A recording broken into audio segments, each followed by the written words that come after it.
Assalamualaikum warahmatullahi wabarakatuh. Salam sejahtera buat semua.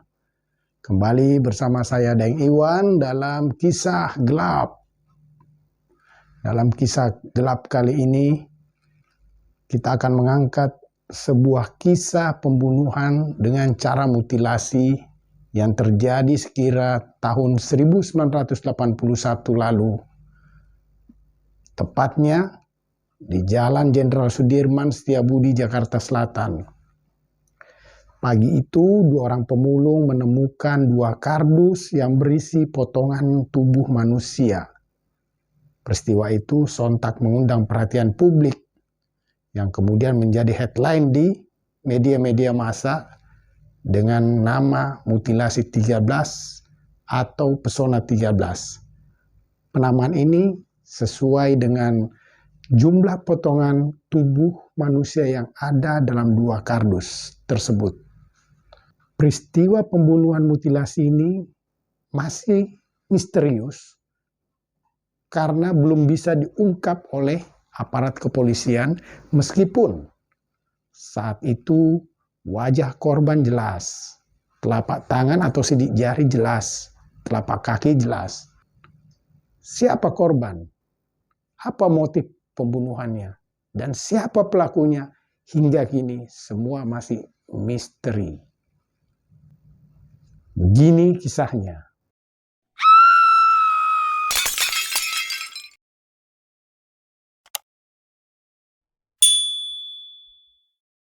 Pada 23 November 1981, masyarakat yang hilir mudik di kawasan Jalan Jenderal Sudirman Setiabudi, Jakarta Selatan kaget mendengar teriakan. Ternyata teriakan itu berasal dari suara dua pemulung yang tampak syok menemukan dua kardus yang teronggok di trotoar jalan. Betapa tidak, setelah dibuka ternyata kardus yang ditemukan itu berisi potongan kepala dan tulang belulang manusia. Wajah keduanya semakin pucat pasi setelah membuka kardus kedua yang berisi daging dan organ tubuh manusia. Sontak penemuan mengerikan itu mengundang kerumunan warga yang kebetulan lalu lalang di sekitar lokasi tersebut. Petugas polisi yang bertugas mengatur lalu lintas pun langsung menghampiri dan ikut terperanjat menyaksikan isi kedua kardus tersebut. Selanjutnya, polisi itu menghubungi petugas lain yang tiba di lokasi tak lama berselang. Petugas pun mengangkut kedua kardus yang berisi kepala manusia, tulang belulang, organ tubuh, dan potongan daging manusia yang baunya sudah sangat busuk itu ke dalam ambulan untuk dibawa ke Rumah Sakit Cipto Mangunkusumo atau RSCM Jakarta Pusat. Sebelum ditemukan kedua pemulung, sebenarnya dua petugas Satpam PT Garuda Mataram Motor di Jalan Jenderal Sudirman Setiabudi, Jakarta Selatan yang bernama Suryadi Jaya dan Ade Sumarna mencurigai kardus yang menyebar bau busuk menyengat. Mereka pun melaporkannya ke polisi yang berada di sekitar lokasi, namun tidak direspon karena polisi sibuk mengatur arus lalu lintas yang sedang macet.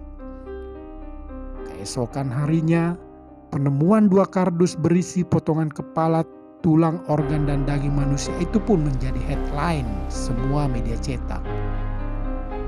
Kasus yang menyedot perhatian publik itu dikenal dengan kasus mutilasi 13 atau pesona 13.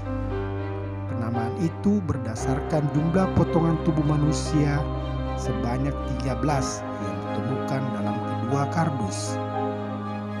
Ahli forensik Dr. Munim Idris almarhum dari RSCM yang memeriksa potongan tubuh manusia itu mengungkapkan bahwa berdasarkan hasil autopsi diketahui si pembunuh memotong-motong, menyayat, dan mengupas seluruh daging dari tulang korban berjenis kelamin pria itu. Yang uniknya, wajah tidak diapa-apakan, telapak tangan masih ada, telapak kaki masih ada. Selebihnya itu ya seperti kambing guling, disayat-sayat ratusan potong. Kemudian paru, hati, dan limpa masih utuh, kata Munim Idris dalam acara Mata Najwa edisi 18 September 2013. Munim memperkirakan pembunuhan dan mutilasi itu terjadi pada 21 November 1981 karena jasad korban saat ditemukan sudah membusuk. Pelaku memotong korban menggunakan gergaji besi karena ditemukan bekas gesekan kecil pada tulang belulang. Diperkirakan usia korban antara 18 hingga 21 tahun. Tinggi badan 165 cm. Tubuh agak gemuk dan tegap. Terdapat tahi lalat. Korban memiliki penyakit fimosis atau lubang kencing yang sangat sempit pada ujung kemaluannya. Diduga korban dimutilasi lebih dari satu orang sebab mengerat tulang dan mengelupas mayat bukan pekerjaan mudah. Para pelaku sangat ahli, sebab ahli forensik profesional yang terlatih pun membutuhkan waktu sekitar 2 jam hanya untuk membedah mayat. Tetapi pelaku diduga membutuhkan waktu 3-4 jam saja. Saat itu polisi menduga pembunuhan keji itu dilatar belakangi balas dendam. Korban diletakkan di tempat umum agar kabar pembunuhan cepat tersiar.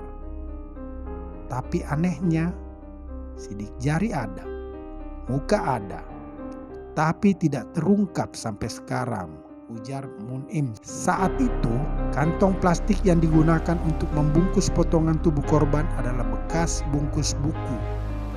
Dalam plastik itu tertera sebuah nama toko yang terletak di Jalan Pasar Baru, Jakarta Pusat. Sedangkan plastik lainnya adalah plastik supermarket yang ternyata dekat dengan Pasar Baru. Di dalam kardus terdapat 3 eksemplar koran terbitan sore 19 Agustus 1981. Koran itu masih terlihat rapi seperti belum pernah dibaca. Namun dengan petunjuk itu pun polisi tak berhasil menemukan pelakunya. Bahkan hingga sekarang kasus itu tak pernah terungkap. Belum pernah ada satupun pihak yang dinyatakan bersalah dan bertanggung jawab atas pembunuhan mutilasi itu. Bahkan identitas korban pun tak terungkap meski telah ditemukan petunjuk pada tubuh korban. Meski ada ratusan orang yang melaporkan kehilangan anggota keluarganya, tapi hingga 26 November 1981, keluarga orang hilang yang melapor ke polisi tak memiliki data yang cocok dengan korban mutilasi itu. Akhirnya, tulang belulang dan daging serta organ tubuh korban dikuburkan di tempat pemakaman umum Tegal Alur, Kalideres, Jakarta Barat. Demikian kisahnya yang dilansir dari Detikcom, Kamis 2 November 2021. Demikianlah kisah gelap kali ini. Sampai bertemu dalam kisah gelap berikutnya. Wassalam.